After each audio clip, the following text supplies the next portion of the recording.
মদিনায় আসার আগে রাতের বেলায় চুপি সারে 70 জন লোক দেখা করলো রাসূলের সঙ্গে। আহলে ইয়াসরিব, মদিনার আগে নাম ছিল ইয়াসরিব। এই মদিনার 70 জন লোক গোপনে দেখা করে বললেন, ইয়া মুহাম্মদ সাল্লাল্লাহু আলাইহি ওয়াসাল্লাম, আমরা আপনার হাতে বায়াত নিতে এসেছি, আপনি আমাদের দাওয়াত কবুল করেন। এই মক্কা নগরীতে আপনার ইসলাম প্রচার করা বড় কঠিন বিষয়, আপনি আসুন আমাদের দেশে মদিনায় আসুন, আমরা আপনাকে আশ্রয় দিব। ওই 70 জনের ভিতরে যার বয়স ছিল কম, সর্বকনিষ্ঠ ব্যক্তি দাঁড়ায় বললেন, মদিনাবাসীরা, আমি তোমাদের সাথে একমত নই। তোমরা যে রাসূলকে দাওয়াত দিতেছো, এর অর্থ কি তোমরা কি তা জানো? এর অর্থ হলো, রাসূলকে দাওয়াত দেওয়ার অর্থ হলো তামাম ইহুদি এবং খ্রিস্টানদেরকে, মুশরিকদেরকে মদিনার বিরুদ্ধে খেপায় দেওয়া। মুহাম্মদ সাল্লাল্লাহু আলাইহি ওয়াসাল্লামকে আশ্রয় দিয়ে তিনি যখন মদিনায় যাবেন, সমস্ত ইহুদি খ্রিস্টান আর মুশরিকরা ঐক্যবদ্ধ হয়ে মদিনাকে আক্রমণ করবে। সেদিন তোমরা জানের ভয়তে মুহাম্মদ সাল্লাল্লাহু আলাইহি ওয়াসাল্লামকে যদি বলো যে আপনার কারণে আমরা বিপদে পড়েছি, আপনি আপনার এলাকায় চলে যান, অথবা মুহাম্মদ সাল্লাল্লাহু আলাইহি ওয়াসাল্লামকে তাদের হাওলা যদি করে দাও, এই দাওয়াতের চাইতে দাওয়াত না করাই ভালো।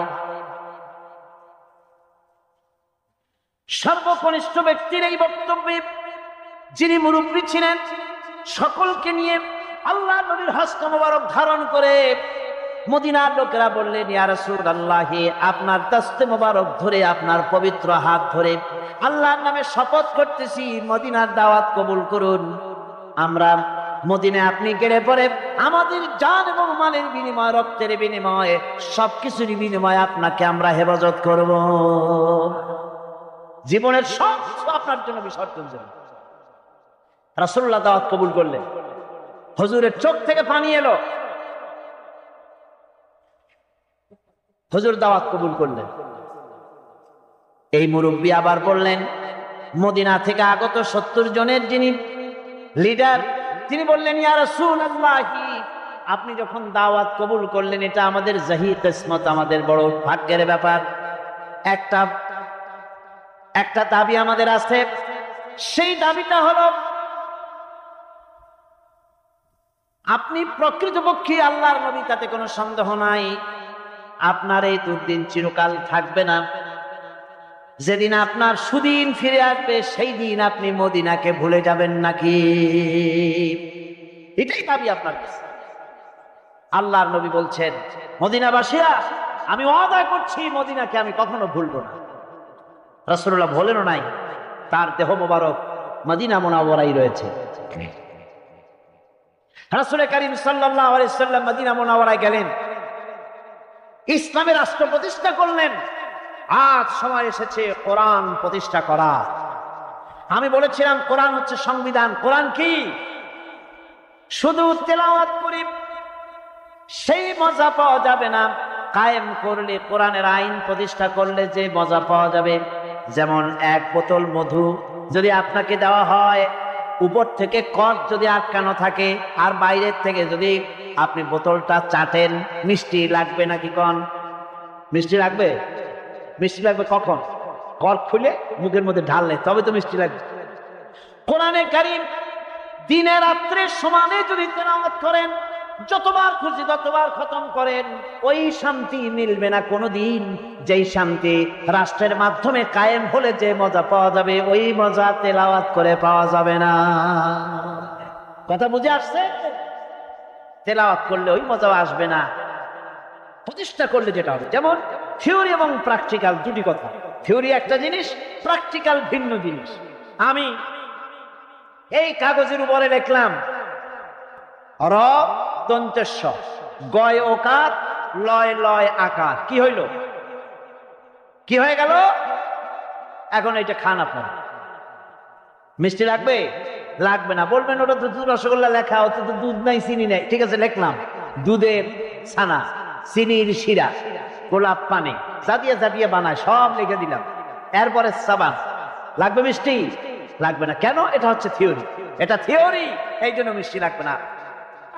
দুধ কিনতে হবে, ছানা বানাতে হবে, দুধের শিরা, কি কয়, দুধের ছানা বানাতে হবে, চিনির শিরা তৈরি করতে হবে, ফর্মে আনতে হবে, তারপরে মুখের মধ্যে দিবেন আর ঢকা ঢকা এক একটা গিলতে থাকবেন সমান, তখন মজা লাগবে, ঠিক কিনা? কিয়ামত পর্যন্ত কোরআনের ভিতরে যেটা লেখা আছে ভালো করে বোঝেন, মাথা খাটাইয়া বোঝেন। কোরআনের ভিতরে যেটা লেখা আছে এটা হলো থিওরি।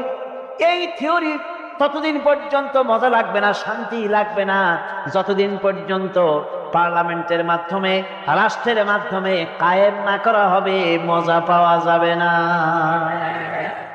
বন্ধুগণ, আমি কথা বলছি দেশ এবং জাতির কল্যাণের জন্য। কল্যাণ যদি পেতে চাই, মজা যদি পেতে চাই কোরআনকে প্রতিষ্ঠা করতে হবে, কোরআনের আইন চালু করতে হবে সর্বত্র, তাহলেই শান্তি আসবে, নইলে শান্তি আসবে না। চুরির আইন, ডাকাতি করলে কি শাস্তি হবে, চুরি করলে কি শাস্তি হবে, জেনা করলে কি শাস্তি হবে, মদ পান করলে কি শাস্তি হবে, সব আছে না? সব কোরআনে কারিমে আছে। এগুলি কোরআনে রয়ে গেছে, এগুলি কায়েম হয়েছিল মদিনায়। কোথায় হয়েছিল? মদিনায়। অভাব অভিযোগ ছিল?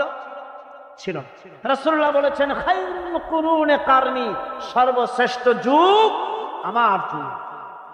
চুরি নাই, ডাকাতি নাই, জেনা নাই, হত্যা নাই। পাইকারি দরে লোকেরা মুসলমান হওয়া শুরু করে দিল।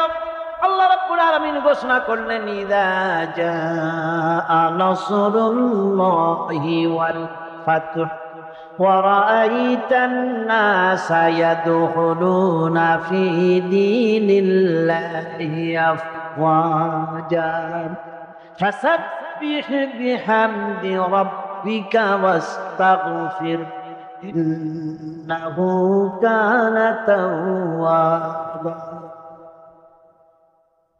যখন আল্লাহর মদদ আসবে, যখন বিজয় আসবে, তখন দেখতে পাবে দলে দলে লোকেরা ইসলামে প্রবেশ করছে। সুবহানাল্লাহ। ইসলামের বিজয় এলো, দলে দলে লোক ইসলামে প্রবেশ করতে লাগলো। কাফেরেরা চিন্তা করলো যে আসলে আমরা খামোখাই মুহাম্মদ সাল্লাল্লাহু আলাইহি ওয়াসাল্লামের বিরোধিতা করেছি, না বুঝেই বিরোধিতা করে, আজও তাই করে। ইসলামের ভয় পায়। কারে ভয় পায়?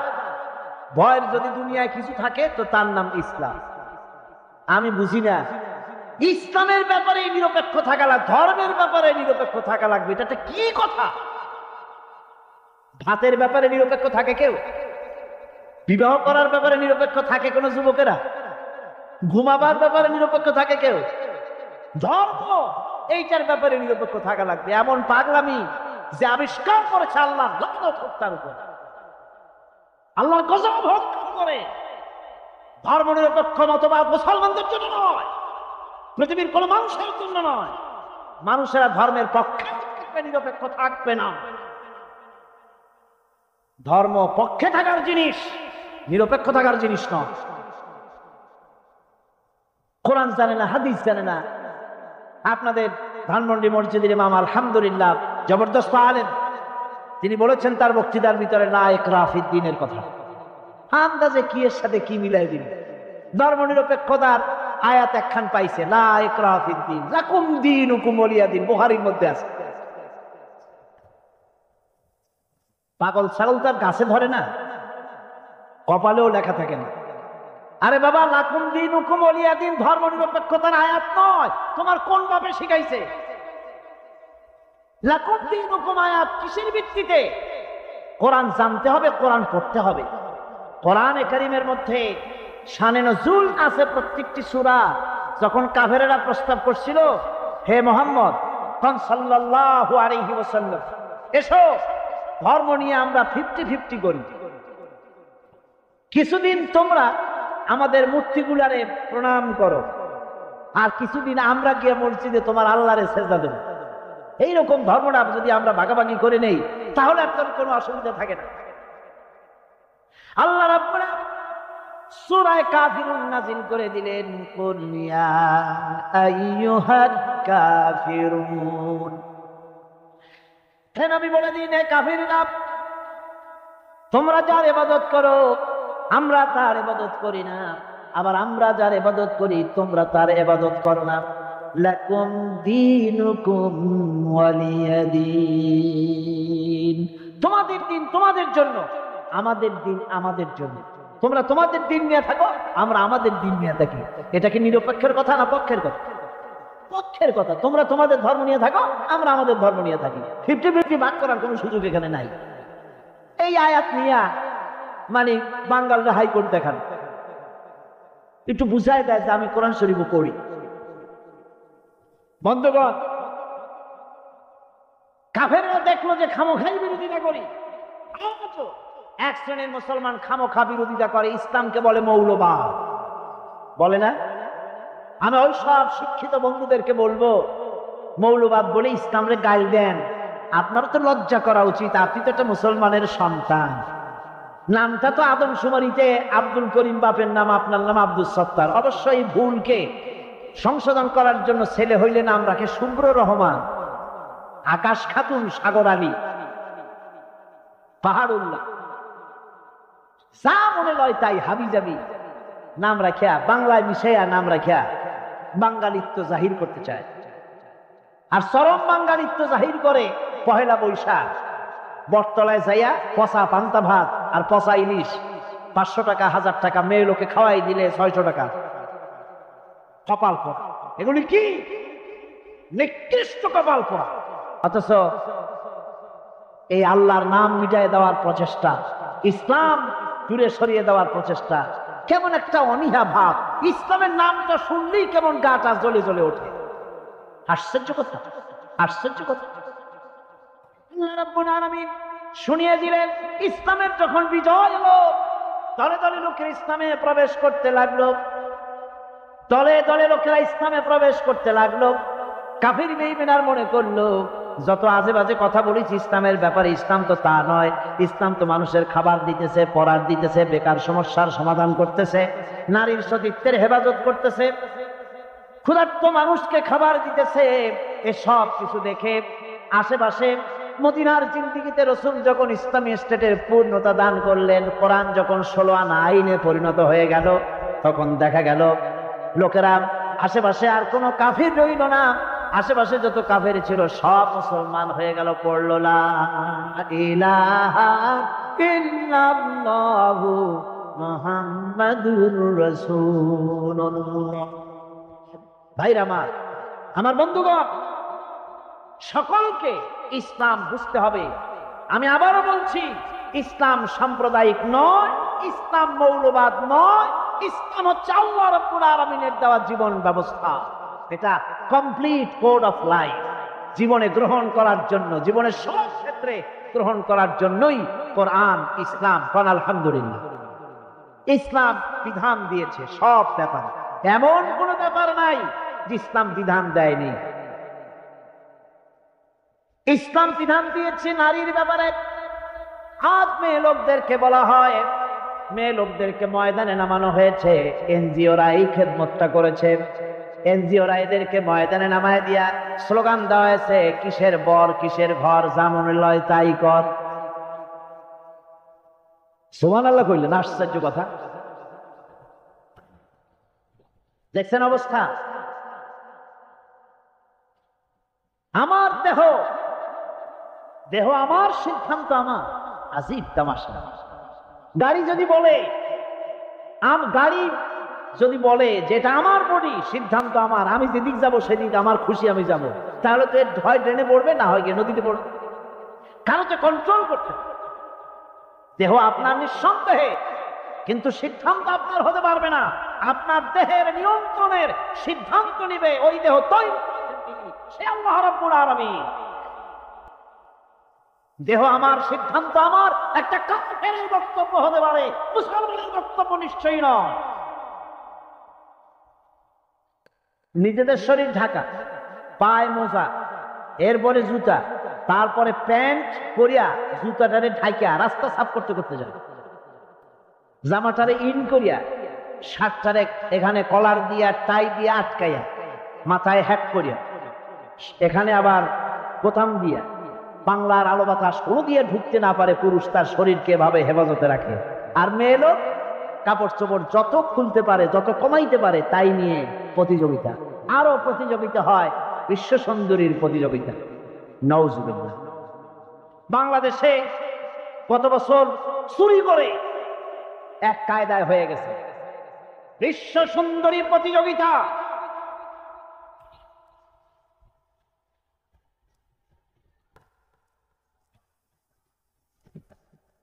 বিশ্ব সুন্দরী প্রতিযোগিতার মতো নিকৃষ্ট বেহায়া জিনিস আর আছে কিনা সন্দেহ। নারীর শরীরের যেসব জায়গা মাপা হয় তা কোনো ভদ্রলোকে করতে পারে না। বন্য জানোয়ার, পশুর কাজ, মানুষের কাজ নয়। বিশ্ব সুন্দরী প্রতিযোগিতা।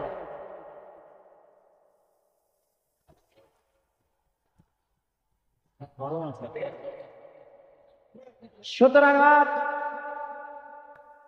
আমরা আমাদের নারী টেপা হচ্ছে, একটু একটু করে পালস টেপা হচ্ছে, জাতি মরছে না যেটা আছে। আপনারা যদি মরেন তাহলে শেষ হয়ে যাবে দেশ। আপনাদের জাগ্রত থাকতে হবে, কান খোলা রাখুন, চক্ষু দৃষ্টি শক্তি আগের থেকে প্রসারিত করুন, শ্রবণ শক্তিকে বর্ধিত করুন, খোঁজ খবর রাখুন। ইসলামের বিরুদ্ধে যেখানে যাওয়া হচ্ছে তাকে স্তব্ধ করে দিতে হবে। জীবনের ভয় করলে চলবে না। জীবন একবার এসেছে, মানুষ মরে কয়বার। সুতরাং একটা একটা করে আঘাত আসতেছে। বাংলাদেশের হাজার হাজার আলেমের উস্তাদ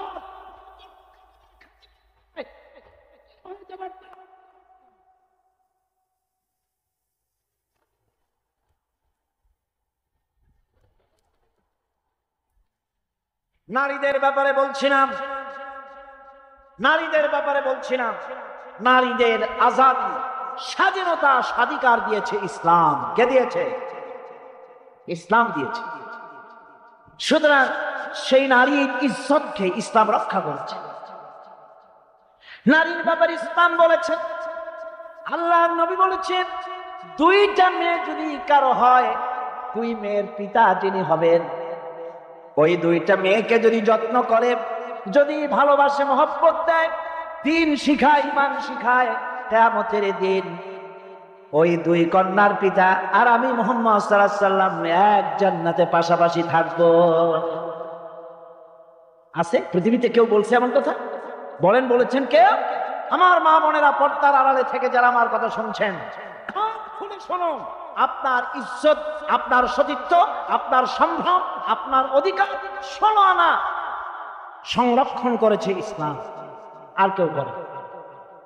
আধুনিকতার নামে আপনার ইজ্জতকে নষ্ট করা হচ্ছে, আপনার সতীত্বকে বিনষ্ট করা হচ্ছে। নারীর সম্মান কোথা থেকে কোথায় নিয়ে গেল? যেই নারীর কোনো অধিকার ছিল না, আজ বলা হয় যে আল্লাহ নাকি নারীদেরকে ঠকাইছে। নাউজুবিল্লাহি মিন যালিক। কিভাবে ঠকাইল? ওরা বলে যে ঠকাইছে, দুই মেয়ে সমান এক ছেলে। পিতার সম্পত্তিতে দুই মেয়েতে যা পাবে, এক ছেলে তাই পাবে। সূরা নিসা এটা আছে। ওরা এইটাকে ধরেছে আল্লাহ এখানে পুরুষের পক্ষপাতিত্ব করেছেন, মেয়ে লোকদেরকে ঠকাইছে। নাউজুবিল্লাহি মিন যালিক। এটা স্থূল দৃষ্টিতে ওনারা দেখেছেন, ওনারা মূল বিষয়টি বোঝেন নাই। মেয়ে যদি মহারানার টাকা দিয়ে, বাপের সম্পত্তির টাকা দিয়ে বেঁচে বুঝা লক্ষ কোটি কোটি টাকার মালিক হয়, কোরআন শরীফে আল্লাহ পাক বলেছেন, তোমার স্ত্রীকে যদি তুমি পাহাড় সমতুল্য কোনো সম্পদ দিয়ে দাও, তার থেকে কণা মাত্র ফেরত নিও না। তার কোনো খরচ নাই। লক্ষ লক্ষ টাকার মালিকও যদি হয়, খরচ সব টাকার পুরুষের, তার কোনো খরচ নাই। তার খরচ নিজের কসমেটিক্স কেনা, শাড়ি কেনা ইত্যাদি, এই পর্যন্ত। বাকি অসুখ হোক, বাড়িতে মেহমান আসুক, বা কোনো কিছু দরকার হোক, এর সবটার দায়িত্ব পুরুষের, নারীর কোনো দায়িত্ব নাই।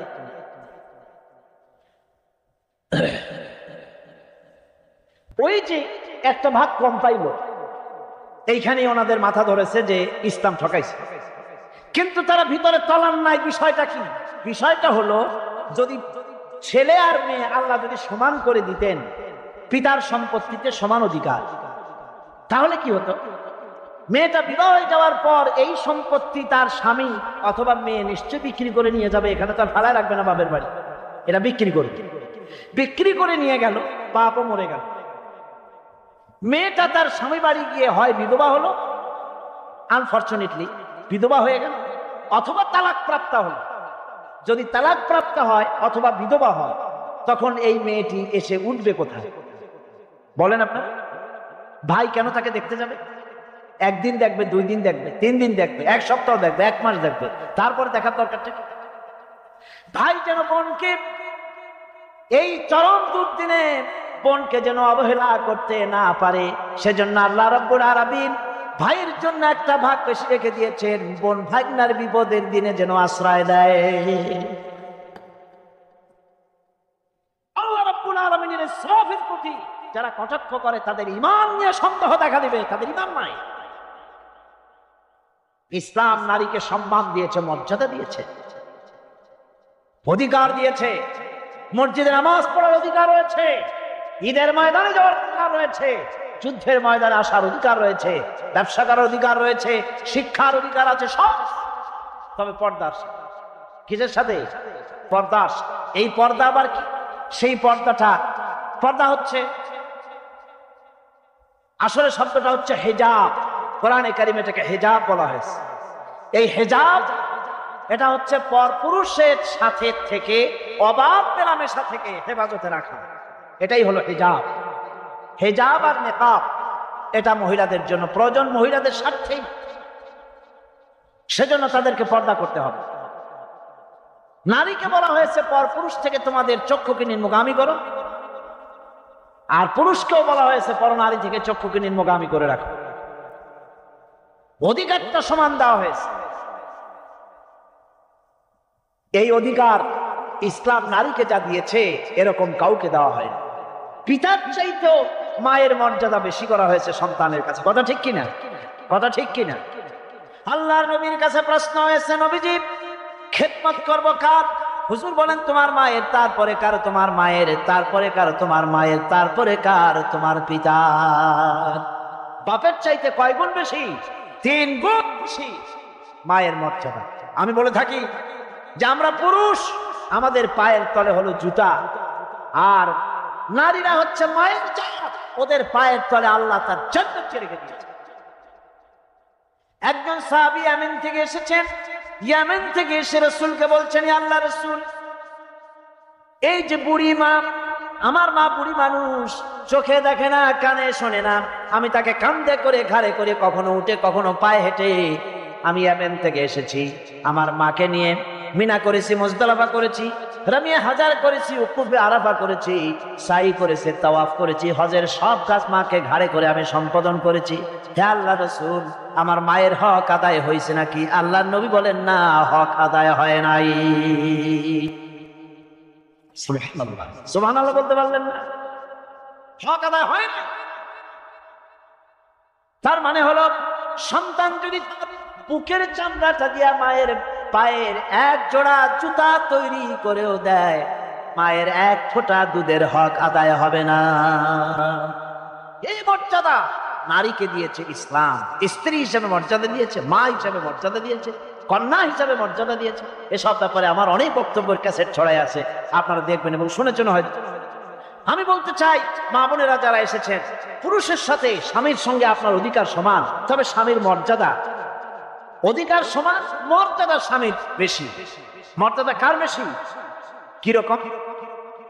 তিরমিজি শরীফের হাদিসের ভিতরে এসেছে, আল্লাহর নবী এক পাহাড়ি এলাকা দিয়ে যাচ্ছিলেন, ওই এলাকার এক জঙ্গলি উট এসে নবীজির পায়ের উপরে চুমো খেয়েছে, আল্লাহর নবীর পায়ের উপরে পড়ে গিয়েছে। সাহাবায়ে কেরাম বলছেন, ইয়া রাসূলুল্লাহ, উটের কি সৌভাগ্য, আল্লাহর নবীর পায়ে চুমা খাইলো, সেজদা দিল, আপনি আমাদেরকে অনুমতি দিয়ে দেন, আমরা নবীর কদমের উপরে সেজদা দিয়া ধন্য হই।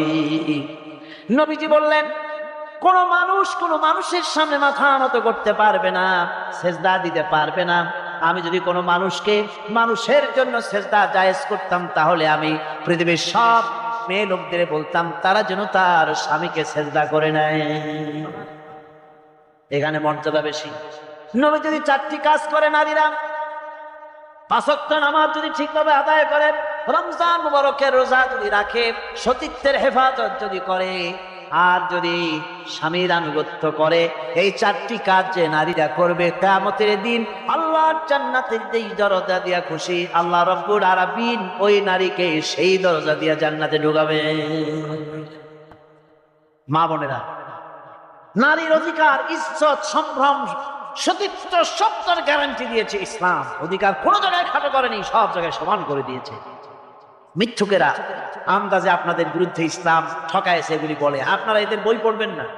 ইসলাম জানতে হলে এদের বই ইসলাম বুঝবেন না, কোরআন পড়েই বুঝতে হবে, হাদিস পড়েই বুঝতে হবে। কোরআন হাদিসের বাংলা তর্জমা পাওয়া যায় নাকি পাওয়া যায় না? পাওয়া যায় কিনা গো? কোরআন হাদিস আপনারা বেশি করে পড়বেন, তাহলেই বুঝতে পারবেন। শ্রমিকের ব্যাপারে নবীজি বলেছেন, আল কাসিবু হাবিবুল্লাহ, সহজে যারা কামাই করে রোজগার করে তারা আল্লাহর বন্ধু। জোরে কোন আলহামদুলিল্লাহ। সহজে যারা রোজগার করে, নিজের হাতে যারা কামাই করে খায় তারা আল্লাহর বন্ধু। নবীজি বলেছেন, শ্রমিকের গায়ের ঘাম শুকিয়ে যাওয়ার আগে তার ন্যায্য প্রাপ্য বুঝিয়ে দাও। আবার নবীজি বলেছেন, পারিশ্রমিক ঠিক না করে কোন শ্রমিককে কাজে লাগাইও না, ভালো ব্যবহার করো। মালিক আর শ্রমিক দুইজনের মধ্যে সম্পর্ক মালিক আর গোলামের নয়, সম্পর্ক ভাই ভাই। সম্পর্ক কি? এই জন্য ইসলামে কোনো শ্রেণী সংগ্রাম নাই।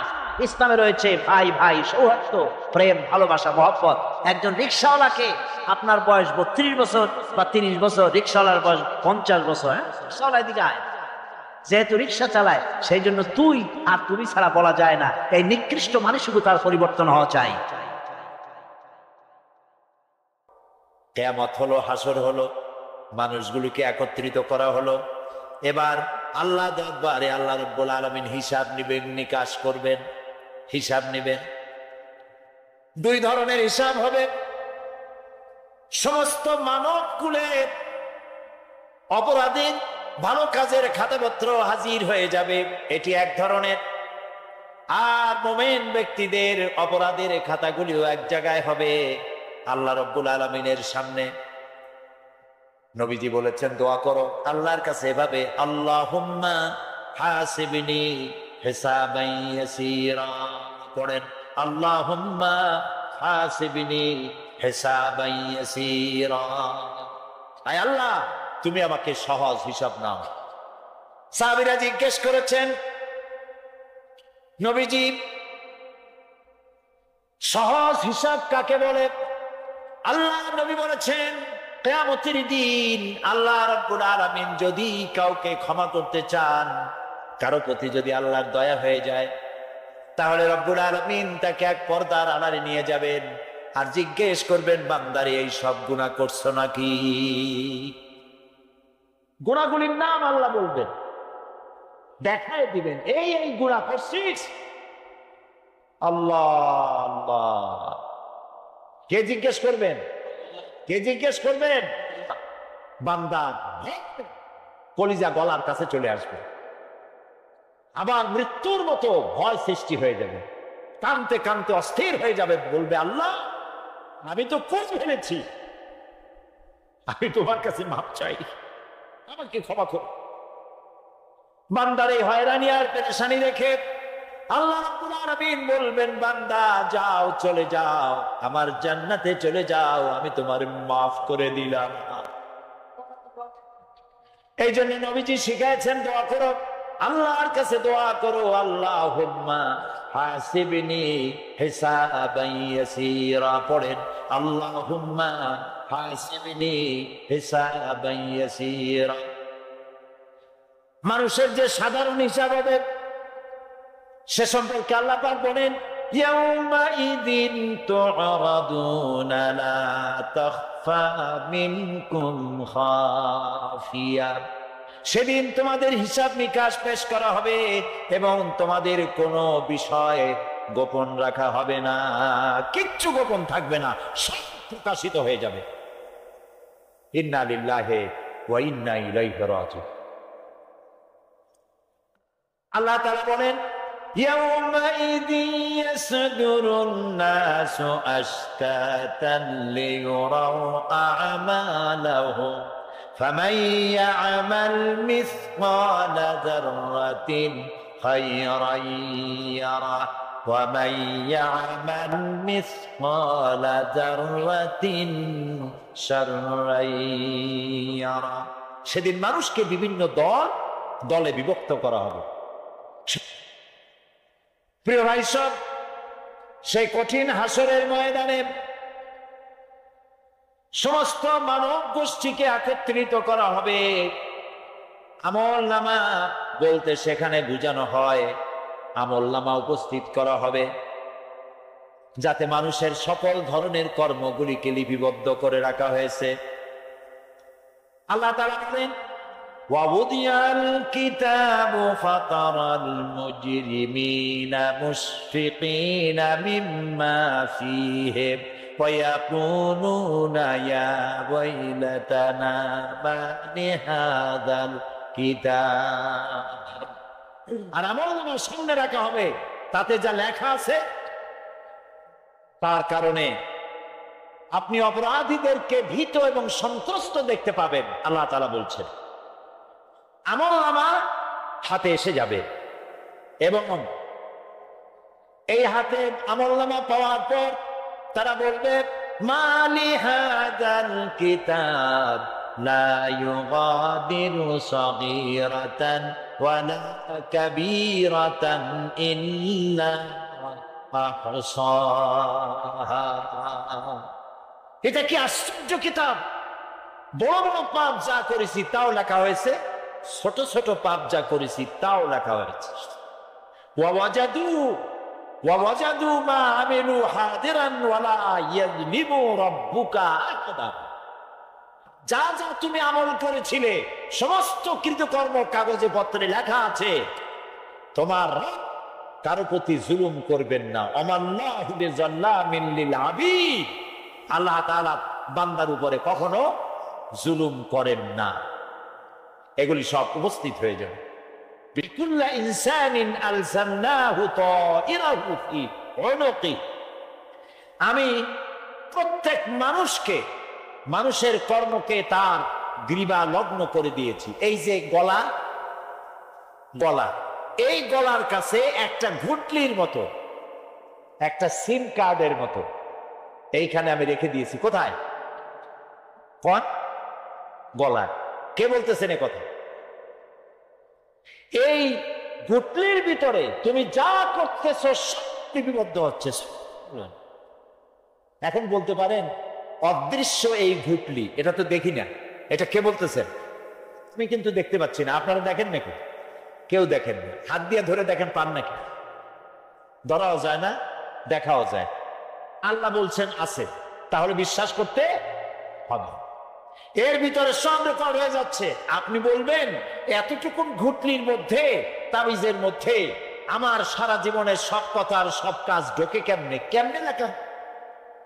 তাহলে পাল্টা প্রশ্ন করি, আপনার মোবাইলের সিম কার্ডে এত ফোন নাম্বার, এত ইমেল, এত কি বলে, এত টেক্সট, এত কিছু, আপনার আরো কি জানি আছে, মেসেজ দেওয়াটা হাবিজাবি আছে না, অনেক কিছু গোষ্ঠী শুনতে, এগুলো কেমনে হয়? ছোট্ট একটা সিম কার্ডের মধ্যে কেমনে হয়? শত শত টেলিফোন নাম্বারের মধ্যে ঢুকে যায়। আমার একটা টেলিফোন দিয়ে মোবাইল দিল, কোথা থেকে দিল? লিসবন। কোথায়? কি আন্দাজে কয়স থেকে? লিসবন হচ্ছে পর্তুগালের রাজধানী। পর্তুগালের রাজধানী, সেখানে প্রোগ্রাম ছিল, ওরা আমাকে একটা মোবাইল দিল। এতে যে কত ফাংশন আল্লাহ ভালো জানে, আমি এখনো শিখতে পারিনি এত ফাংশন, এতটুকু একটা মোবাইলের মধ্যে।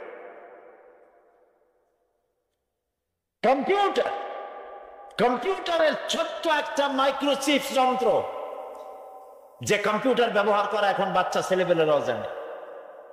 এটা একটা পৃথিবীর বিস্ময়।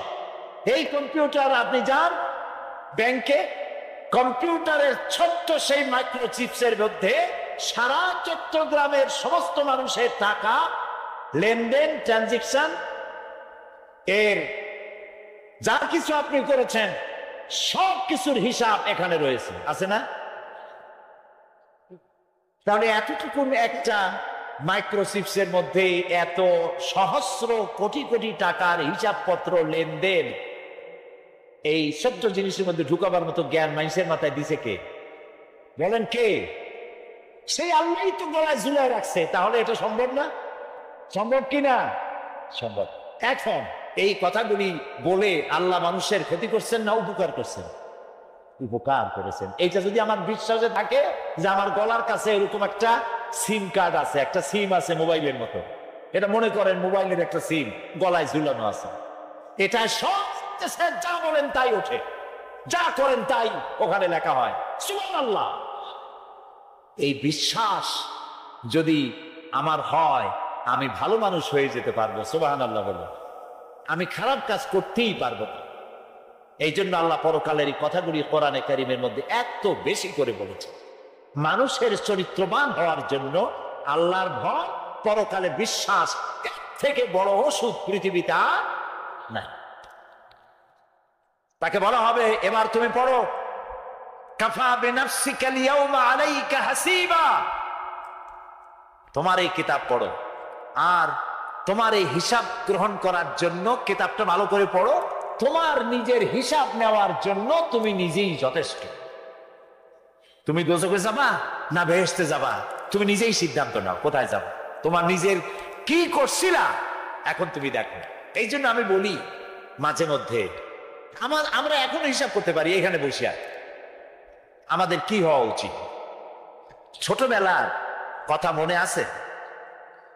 নাই, মনে নাই? এই যে স্কুল থেকে পলাইছিলেন, তারপরে 2 দিন পর স্কুলে গিয়ে হাজির হয়েছেন, মাস্টার জিজ্ঞেস করলো গতকাল আসো নাই কেন? তখন বললেন মা বলেছেন আমার নাকি পেটে ব্যথা হয়েছিল। এইসব স্কুল ফাঁকি দেওয়া, মার খাওয়া, মানুষের বাড়ির লিচু খাইতে গিয়ে চুরি করিয়া কিল খাওয়া, এইসব ছোট ছোট কথা মনে পড়লে এখনো হাসি পায়। এসব কথা মনে আছে না? ছোট ছোট কথা, ছোট ছোট কথাগুলি যদি মনে থাকে তাহলে কোন হোটেলে, কোন বাগানে, কোথায় কোন পাপ করেছেন তা মনে নাই? এখন নিজে হিসাব করেন জায়গা কোথায় হওয়া উচিত, পাপ করেছেন কত, ভালো কাজ করেছেন কত, নিজে হিসাব করে দেখেন কোন দিকে যাবেন। আমরা নিজেরাই যথেষ্ট হিসাবের জন্য। আল্লাহ তাই বলবেন কিয়ামতের দিনে, ইকরা কিতাবা, তোমার কিতাব তুমি পড়ো, তোমার হিসাব নেওয়ার জন্য তুমিই যথেষ্ট। আহারে, আল্লাহ রাব্বুল আলামিন বলেন, ওয়া আশরাকাতিল আরদু বিনুরি রাব্বিহা ওয়া উদিআল কিতাবু ওয়া জিআআ বিন নাবিয়্যিনা ওয়াশ শুহাদা বাইনাহুম বিল হক ওয়া হুম লা ইউযলামুন। পৃথিবী তার রবের নূরের ঝলকানিতে উদ্ভাসিত হবে। সুবহানাল্লাহ, সুবহানাল্লাহ। আল্লাহর নূরের ঝলকানিতে গোটা পৃথিবী উদ্ভাসিত হয়ে যাবে। আমলনামা তুলে ধরা হবে, পয়গম্বর এবং সাক্ষীগণকে হাজির করা হবে এবং সকলের প্রতি সুবিচার করা হবে, তাদের কারো প্রতি জুলুম করা হবে না। আল্লাহ গ্যারান্টি দিচ্ছেন কারো প্রতি জুলুম করা হবে না। সুতরাং হে মানুষেরা, ইয়া আইয়ুহাল ইনসানু ইন্নাকা কাদিহুন ইলা রাব্বিকা কাদহান ফামুলাকি। হে মানুষ, তোমার পালনকর্তা পর্যন্ত পৌঁছতে তোমাকে অনেক কষ্ট করতে হবে, এরপর তুমি তার সাক্ষাৎ পাবে। কিয়ামত আমলনামা যখন যার ডান হাতে আমলনামা পৌঁছে যাবে, তার হিসাব নিকাশ সহজ হয়ে যাবে। আমলনামা হাতে করে আনন্দ চিত্তে সে আপন পরিবারের সঙ্গে মিলিত হতে পারবে। সুবহানাল্লাহ। আল্লাহ কিয়ামতের দিন দয়া আমাদের আমলনামা আমাদের জায়গাতে দিয়ে দিও। আল্লাহ তাআলা দয়া করে আমাদের হাতে, আমাদের ডান হাতে আমাদের আমলনামা দিও।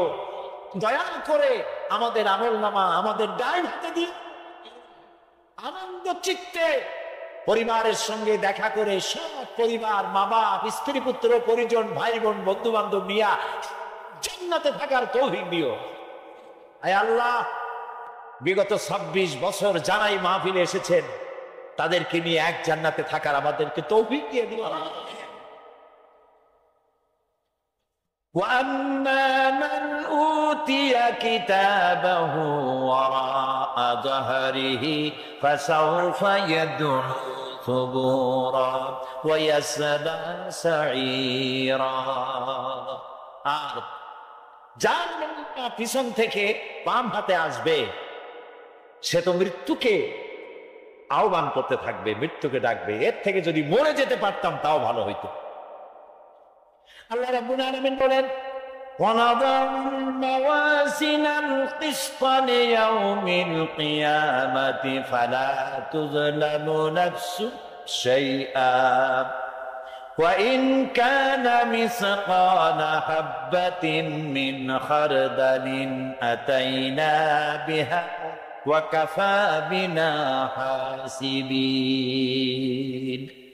আমি কিয়ামতের দিন ন্যায় বিচারের মানদণ্ড স্থাপন করব তখন কারো প্রতি অবিচার করা হবে না যদি কোনো আমল সরিষার দাম মনে হয় আমি তা হাজির করব সুবহানাল্লাহ সুবহানাল্লাহ এবং হিসাব গ্রহণের জন্য আমি যথেষ্ট এবং হিসাব মানুষেরা মনে করবে এত মানুষ আদম আলাইহিস সালাম থেকে নিয়ে পর্যন্ত এখান থেকে নিয়ে কিয়ামত পর্যন্ত সব মানুষের তো উঠবে সে কোন হিসাব হবে নাকি একজন একজন করে হিসাব হবে আল্লাহ বলছেন আল্লাহ সারিউল হিসাব তো হিসাব নিতে সক্ষম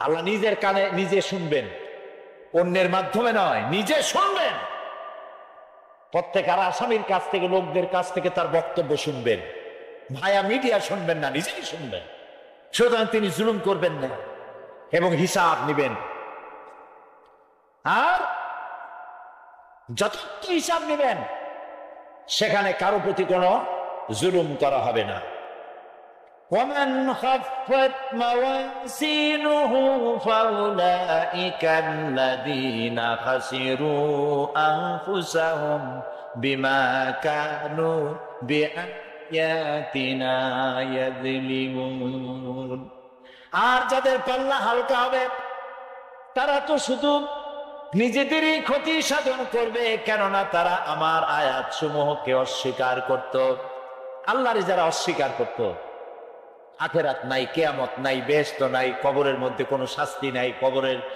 কোনো প্রশ্ন নাই এগুলি যারা বলতো তারা কিয়ামতে ক্ষতিগ্রস্ত হবে এখন কিয়ামতের দিন মিজান আমরা হালকা করতে চাই না ভারী করতে চাই জবাব চাই কি করবেন যদি ভারী করতে চান নেক আমল বেশি বেশি করবেন আর একটি হাদিস শোনাবেন যেই হাদিসের ভিতরে পাল্লা ভারী করার মতো কথা নবীজি বলেছেন শুনবেন নাকি বুখারী শরীফের শেষ হাদিস আল্লাহর নবী বলেন কালিমাতানে হাবিবাতানে ইলার রহমান খাফিফাতানে আলাল লিসান সাকিলাতানে ফিল মিজান সুবহানাল্লাহি ওয়া বিহামদিহি সুবহানাল্লাহিল আযীম নবীজি বলেন দুইটা কালেমা দুটি শব্দ আল্লাহর কাছে খুবই প্রিয় মুখে উচ্চারণ করা একেবারেই হালকা আর কিয়ামতের দিন এই শব্দ দুটি দিয়ে আল্লাহ রাব্বুল আলামিন মিজানের পাল্লাকে ভারী করে দিবে সেই শব্দ দুটি হলো পড়েন আমার সাথে সুবহানাল্লাহি ওয়া বিহামদিহি সুবহানাল্লাহিল আযীম বলেন সুবহানাল্লাহি ওয়া বিহামদিহি সুবহানাল্লাহিল আযীম সুবহানাল্লাহি ওয়া বিহামদিহি সুবহানাল্লাহিল আযীম